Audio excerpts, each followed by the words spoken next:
په تیرو سريري ساعتونو کې د افغان ځواکونو لخوا وسلوالو طالبانو ته د اوښتو تلفاتو شمیرې. السلام علیکم لیدونکو، ستړي مشئ.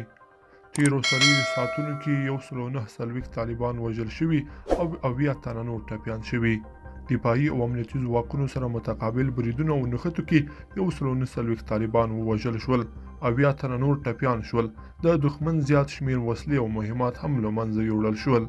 د دې په خوا کې 10 بېلابېل ډوله ماینونه چې طالبانو د هیواد په مختلفو سیمو کې د ملکي خلکو دفاعي او امنیتي ځواکونو د تګ راتګ په لارو کې ځای پر ځای کړي وو، د ملي اردو ځواکونو له لارې کشف او خنثی شول. بلخوا ملي دفاع وزارت وایي ننګرهار ولایت کې طالبانو د عصري قطعي قمندان په ګډون 11 ترهګر وژل شوي.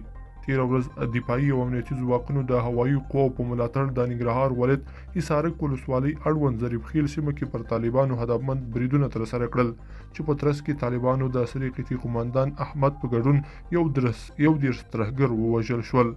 بلخوا ملي دفاع وزارت په بل راپور کې وایي کندهار کې د دفاعي او امنیتي ځواکونو په عملیاتو کې 9 طالب ترهګر وژل شوي دي.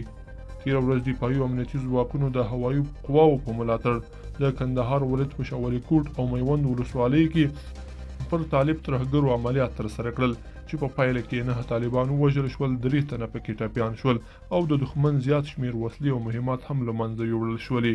لیدونکو په دې هیله چې دا مطلب او مترقی لیدلی وي، دغه ویډیو خوښه شوې ویډیو لایک کړئ، سره او چینل سبسکرایب کړئ. تر بیا ښه وخت.